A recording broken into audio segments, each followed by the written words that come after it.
I'm Zoe from TRX and TRX Master Trainer. I'm here to share with you the basic use of TRX. TRX suspension training is a great tool to train your total body. It allows you to train your core all the time. It's very portable. It's all levels, all core, and very functional training. It's quite simple to set up. All you need is an anchor, about 7 to 9 feet. What I really love about it is it allows you to increase or decrease the exercise resistance by just changing your feet, your angle where your feet are. You need to have tension in the suspension trainer all the time.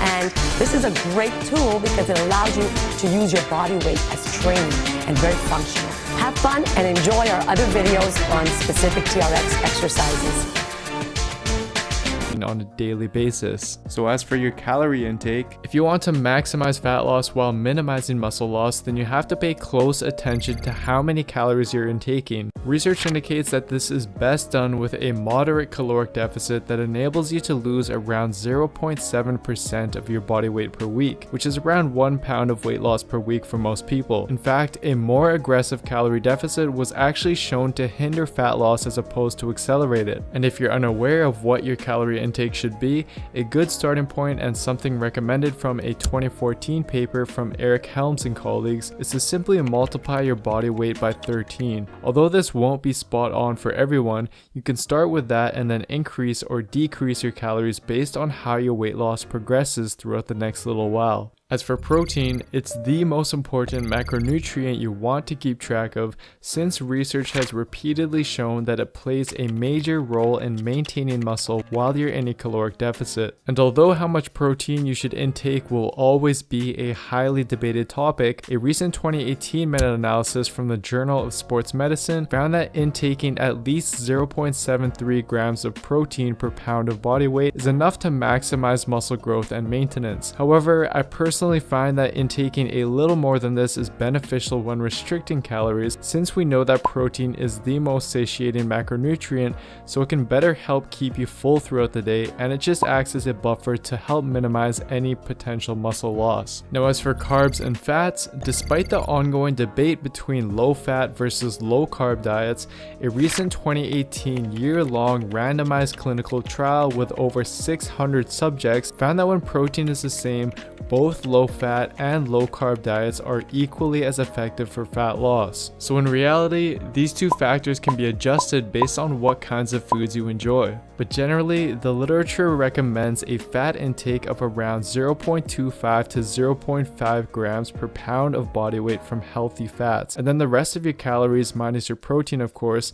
coming from carbs. Research does also suggest that females might do better sticking to the higher end of that fat range, so that's something to keep in mind as well. Now that you've learned the basics regarding setting up and optimizing your diet for fat loss, let's take a look at what a typical day of eating for fat loss looks like for me. So before we get started with the first meal, here are the main goals I try to achieve with my diet. Goal 1 is what I previously discussed, and currently my main focus is to intake roughly 2,300 calories and around 165 grams of protein a day. Goal 2 is to help keep me full, since fruits and veggies are often low in calories and they help me minimize any micronutrient or fiber deficiencies. Goal 3 is a good idea for optimizing daily protein intake, since as shown in Brad Schoenfeld's 2018 study, in order to maximize muscle anabolism, your daily protein intake should ideally be spread across a minimum of 4 meals throughout the day. And goal 4 is just vital for my overall well-being and adherence to the diet. So with that being said, let's start with meal 1.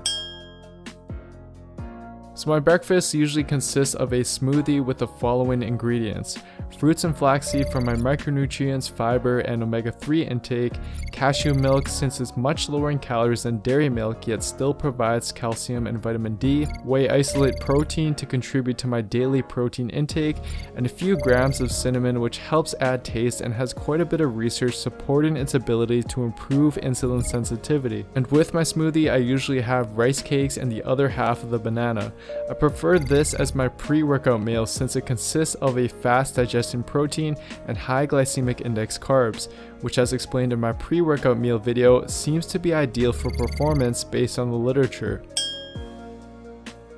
Now as for your post-workout meal, contrary to popular belief and as shown in this 2013 literature review on the topic, consuming a meal immediately post-workout doesn't seem to be very important if you've had a pre-workout meal with sufficient protein. But since you do ideally want to space out your protein intake, having another meal at least within a few hours after your workout would be recommended. I personally prefer keeping it simple with baked sweet potato, baked chicken breast, and a large salad on the side with low calorie dressing. Again, simply sticking to unprocessed foods that help contribute to my overall micronutrient intake for the day.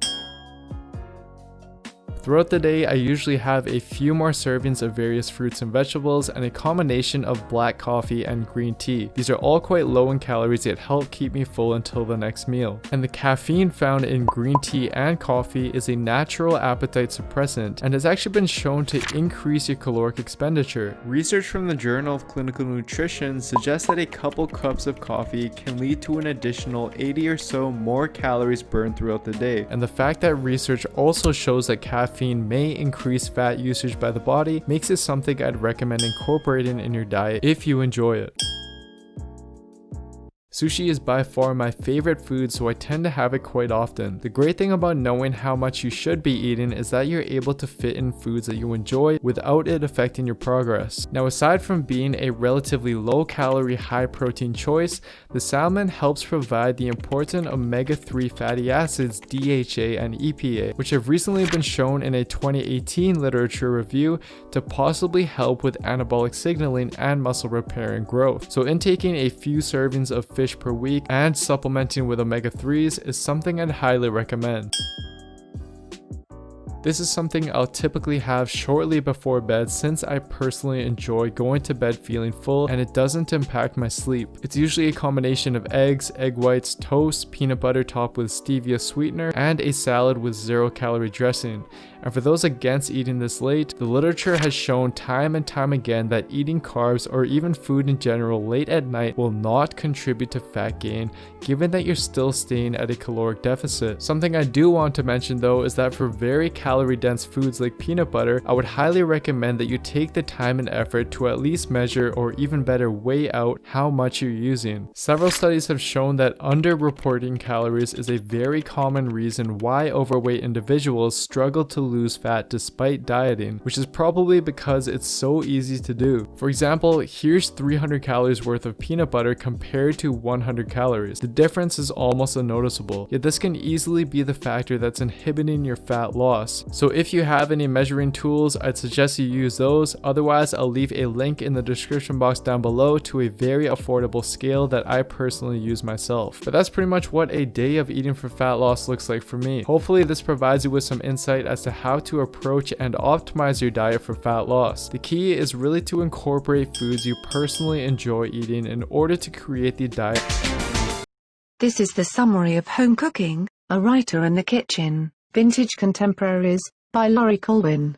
Weaving together memories, recipes, and wild tales of years spent in the kitchen, Home Cooking is Laurie Colwin's manifesto on the joys of sharing food and entertaining.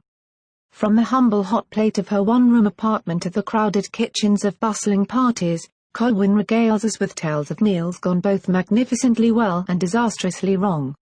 Hilarious, personal, and full of Colwin's hard-won expertise, Home Cooking will speak to the heart of any amateur cook, professional chef, or food lover.